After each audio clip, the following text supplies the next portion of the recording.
Yan oh, naghakot ng girder. Oh. Yan, naghakot ng girder yan oh. Dito pala sila maghakot. Yan, mag-launching ito sila ng girder doon sa unahan.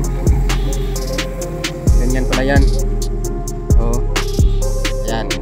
Flooring na pala sila. Nung nakaraang last vlog natin, wala pang flooring ito. So sa ngayon, kapag flooring na rin, ito nakapaglatag pa sila ng ano, dito. Yan, patungo na yan ng Mudyang. So may update tayo dyan sa Mudyang. Ikan lang din natin yan, Mudyang. So dito lang muna tayo sa Malagamot. Yan, maraming sakyan dumadaan dito dahil truck ban na. Dito sila dumadaan, walang truck ban. S4. Ito na yung upgrade crossing dito. Yan, patawid na yan ng patungo ng komunal. So inaayos ang upgrade crossing. Wala pa tayong nakikita ang rotunda dyan. So yan, nakapagsiminto na dito. Dito.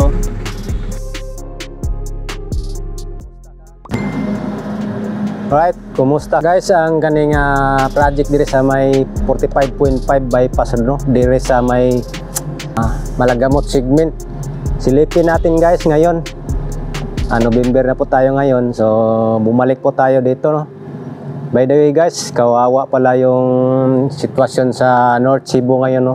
Kataling lang nila ng lindol kahapon po.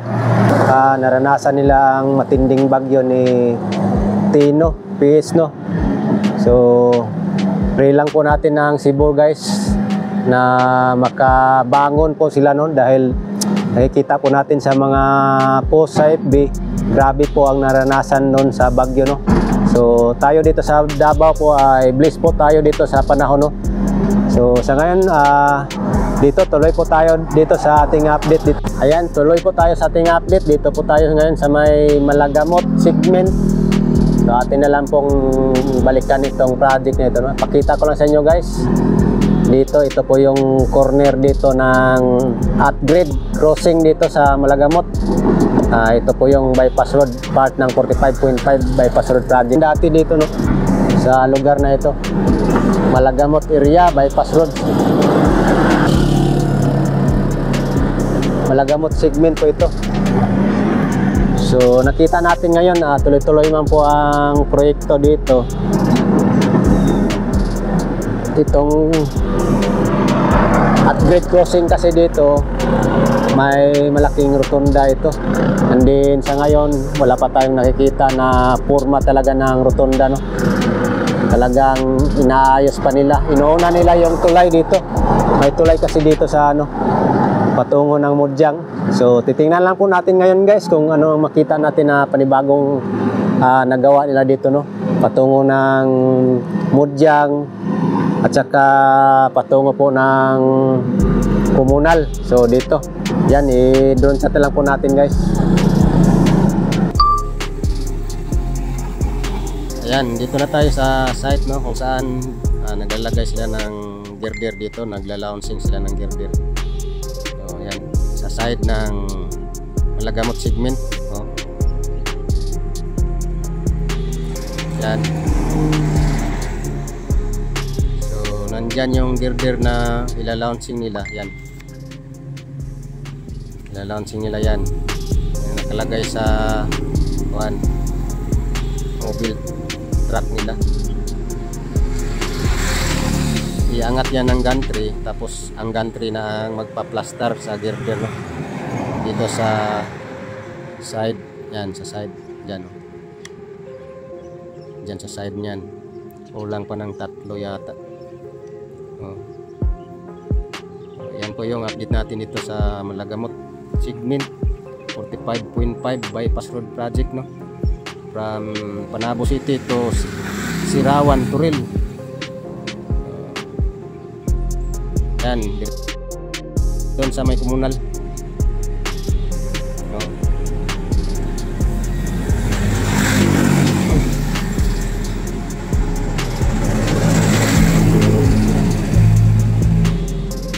Yan po ang upgrade crossing dito sa corner Malagamot. Yan po yung kanya status. So, pakita lang natin yung galing ng Mudyang. So, yan na natin.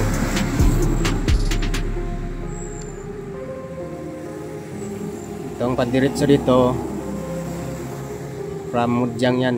Yan. Patungo yan ng Mudyang. Yan yung ano niya. Oh, Mudyang. Yan. Patungo ng Mudyang. So, nagka-clearing na yan ng bypass road yan. Daanan, kalsada. So, karamihan dito tulay. Tulay ang ginagawa rito ng karamihan. Yan. Ito yung papakita ko sa inyo dito, Malagamot segment. So tuloy tayo doon sa komunal.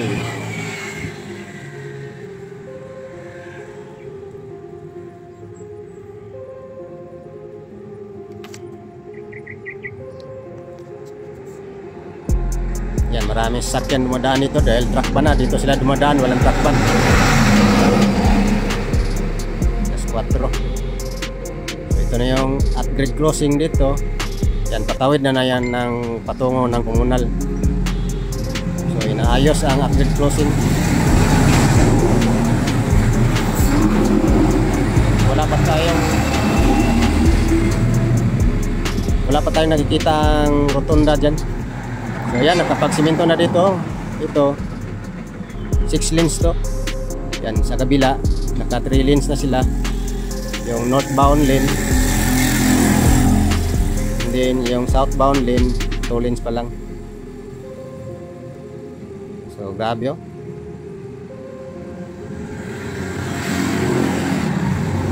May medyo bundok ito, hinahati yung bundok para mag-level. Yan, dito na side, napatag na pala dito dahil nung nakaraan kasi vlog natin, ano ito eh, malalim to dito banda. Nilagyan na lang nila ng box culvert dyan, yung culvert. Yan. Malapit na ito sa Padre Pio, daanan niya ng Padre Pio. Pagdating naman dito,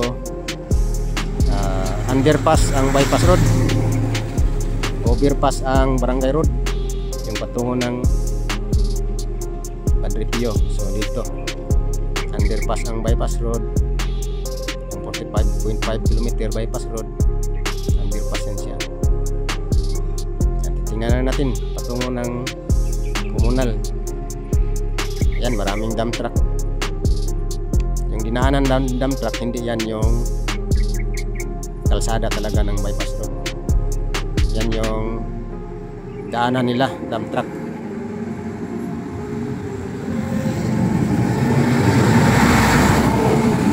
Yan, tuloy-tuloy ang kuan dito.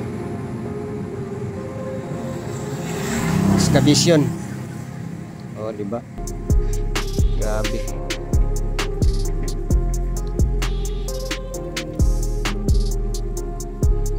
Yan, bless tayo dito sa Davao, no, dahil magandang panahon. So nakatikiman tayo ng pag-ulan. Singaw lang doon sa bagyo ni Tino. So kawawa ang taga Cebu, no. I-pray na lang natin. Sila talaga yung sentro.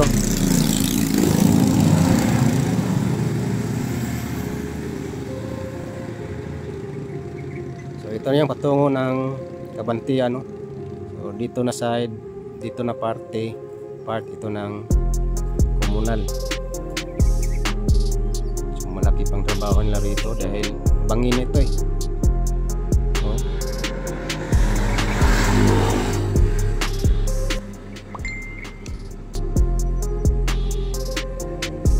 So dito pa lang na stop ang kuno. Hindi pa natin alam kung saan ito maglusot.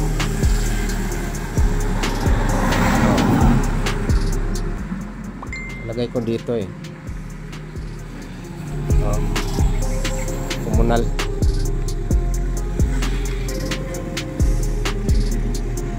Yan.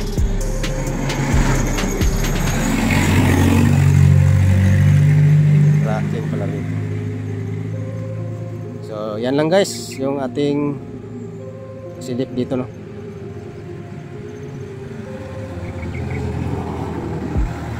Oh, balik na tayo.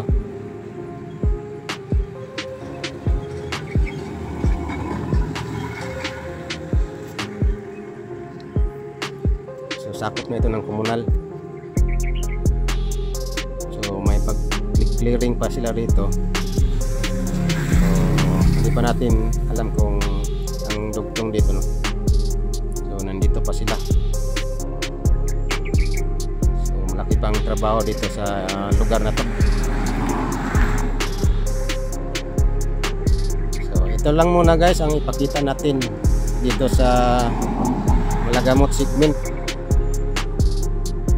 So malaki pa po ang trabaho dito sa 45.5 km bypass road, no. Hindi pa siya nakaabot ng Kabantian kasi sa Kabantian sa gilid po siya ng North Town ito maglabas.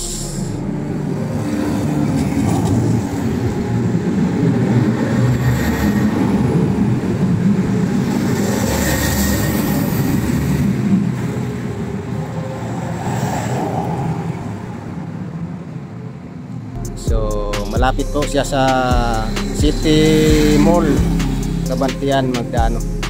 Ito yung underpass dito. Yan. Grabe, hinuhukay na pala rito. So, underpass Padre Pio. Yan ang daanan ng Padre Pio sa taas. So, magiging tulay na yan dyan. Yan lang guys. Ating pasilip dito sa update dito sa Malagamot segment 45.5 bypass road project. So, tuloy-tuloy po ang trabaho. Tuloy-tuloy po. So pandid po ito, no. Pandid. Jika pandid.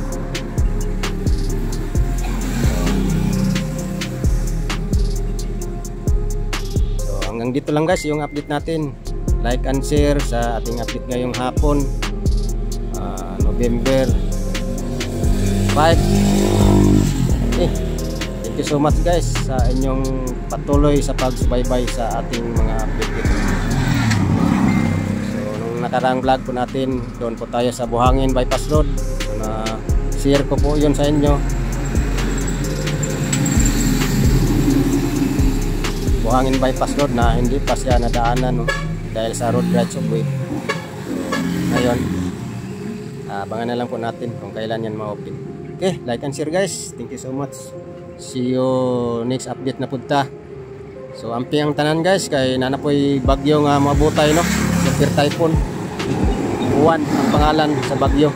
Amping tang tanan guys. God bless. Salamat sa inyong suporta sa akong YouTube channel Project Update. Okay, tugid.